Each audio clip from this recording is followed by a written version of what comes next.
Hi everyone, I'm Katie from Games Within Worlds, and today I'm going to show you how to play our newest game, Elf Dance. Elf Dance comes in this nice box with original artwork on the front. Our box is a little chewed up because it has been play tested many times and is pretty well traveled. So your deck will include a fairy ring, steps per turn card,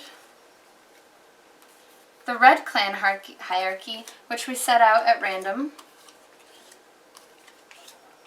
as well as the blue clan cards, and of course the fairy deck. Let's start by having a look at the steps per turn. There are 6 possible things that can happen, though you don't have to do all of them if they're not possible.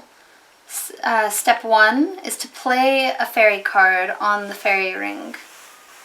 Step 2 is to attack goblins, if possible.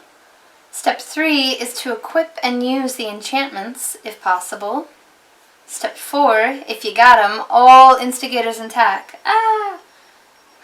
Step 5, play all of your goblin cards on the goblin chain, which I'll explain very soon. And step 6, draw new card, which signifies the end of your turn. And then it's the next person. So, each player picks one blue clan card at random.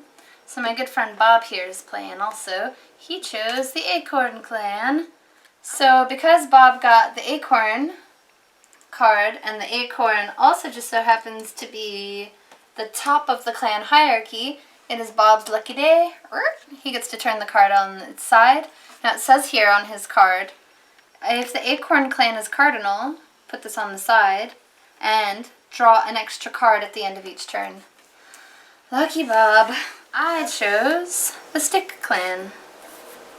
Since we're only 2 people playing, I'm going to set the third one aside. Even though I've set that one aside, we keep all the clans out in the clan hierarchy. Next I'm going to deal our cards. Everybody gets 4. Alright, I'm going to show you Bob's hand. Bob got 2 goblin cards, and we can know this for certain because it says goblin there. And also this fun little symbol up here, the axe and the moon, which represents the goblins. So anytime you see that, that means it's the goblin cards. Now the goblins represent the game itself. So you'll be working both with and against your friends when you play this game to try to beat the goblins, but also to try to beat each other. And you can see over here in our hierarchy as well, the Goblin Clan is part of that. The other cards that Bob has are a 4 of leaf and a 6 of leaf. 6 is the highest that these cards go to. All of the cards have text here, and we'll talk a little bit more about what that means a little bit later on. I'll be nice and show you my hand. I got a 5 of leaf, which is a fairy card. A 4 of stick, which is a fairy card. An enchantment. All the enchantments are yellow like this. And another enchantment. This is a pretty good one. This one says that I get 5 recruits at the end of the game, and the way that we win is by getting the most recruits. So we're going to start a round. I want to start by explaining the hierarchy. This is really important because I would use the clan hierarchy to help me break that tie. So this is something that will rotate and move throughout the game, and we want to use it as a reference to see if we can beat somebody else's card. So I'm going to go ahead and go first, since Bob doesn't have a whole lot to say on the subject. I'm going to use my step per turn card. Step 1, play a fairy card on the fairy ring. So I'm going to put down my 4 of stick. Step 2, attack goblins if possible. It's pretty early in the game, there's no goblins out. Step 3, equip and use enchantments. So I'm going to lay down my enchantments here. And I have these the rest of the game unless they're stolen. So these just kind of hang out in front of me and really help me to get points at the end. And some of them do influence the game as well. So that's all I can really do. And now it's Bob's turn.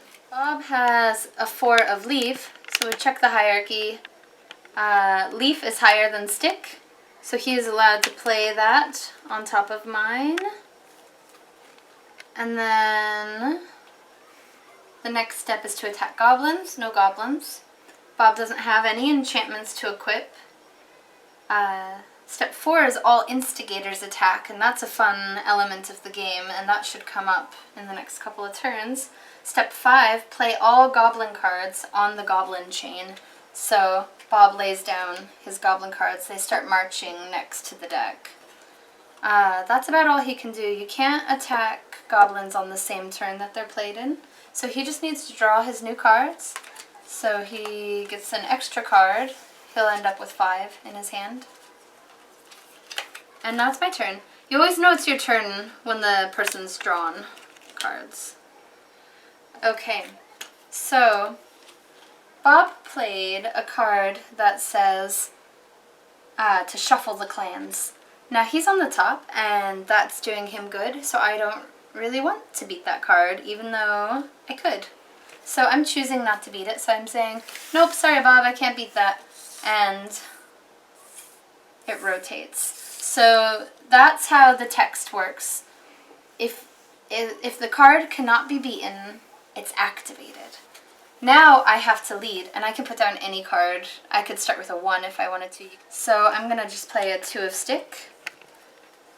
Step 2, attack any goblins if possible. So now I have a 5 of leaf. I can attack these goblins, and I'm stoked about that because these now go into my recruit pile. These count as points for me at the end of the game. The next step, equip or use enchantments. Nope. Number 4, all instigators attack, and this time I do have an instigator card.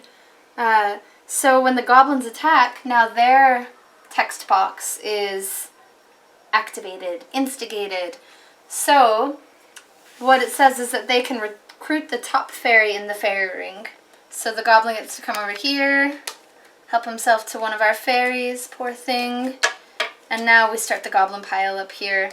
So at the end of the game, if the goblin has more cards than either player, the game wins.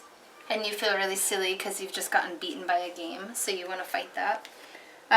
The next step, step 5, play the goblin cards. I had 1 in my hand. I'm fresh out of cards, so now I need to draw 4 more. And we'll do one more full round so that you can get a feel for it. So you can get a feel for the game.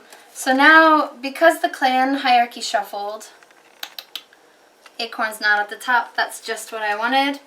It is Bob's turn to try... Oh, since the goblins took the top card, Bob leads. So now, let's see. Strategically, you might want to start with a higher or a lower card, or one that you know is going to give you a lot of cards. So Bob's card says take top 3 fairies from the fairy ring and put them in your hand. And he's feeling pretty good about that because he could use 3 cards. He hasn't captured any. That's not good for Bob. Now, let's see. Bob can attack a goblin. He's got a 5 of stick, which is higher than the goblin symbol. So he can take that out. Bob's first catch of the day. He doesn't have any enchantments. Now his instigator attacks. There's nothing to attack here, so it just goes right on into the goblin's pile. And Bob's done. So he just gets 2 more. My turn. Alright. I don't want him to win that because he will get 3 cards. But guess what? I cannot beat it. I've got a 1 and a 2. So I tell Bob, I can't beat it. And he's like, yes! I get to take the top 3 fairies from the fairy ring and put them into his hand. So that's an important distinguish to make. He didn't recruit them, he gets to put them into his hand. So now these become part of Bob's arsenal. So now I'm going to show you how the game ends. There's no more cards left in the deck.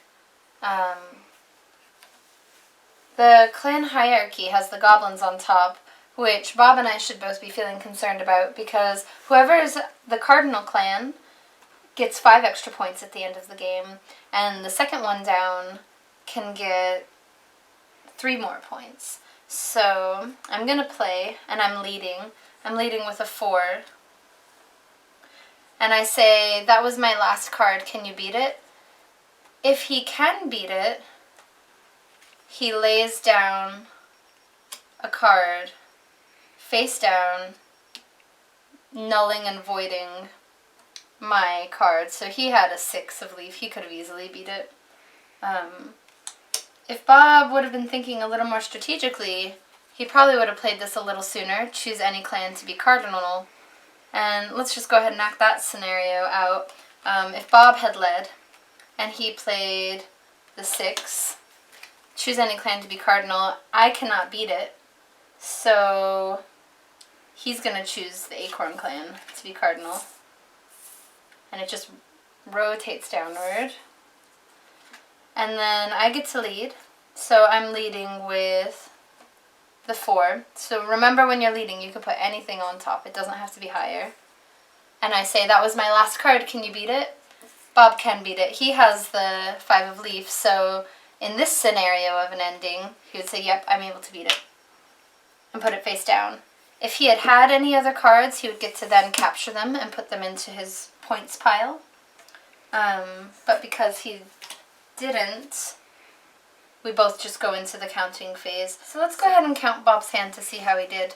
He has an enchantment that says at the end of the game he gets each goblin as double. So we'll make sure to do that, all of our goblins. 1, 2, 3, 4, 5, 6, 7, 8, 9, 10. He was also at the top of the clan hierarchy, so that's 15. But he also got this -3 recruits at the end of the game, so he is down to 12 points. So that would be how you each add up your score, and the person with the highest score wins. The game wins. And that is how you play Elf Dance, my friends. Thanks everyone for watching. We hope you have as much fun playing this game as we had making it. And if you have any questions about how to play, leave them in the comment section below, and we'd be happy to hear from you. Thanks so much for supporting us.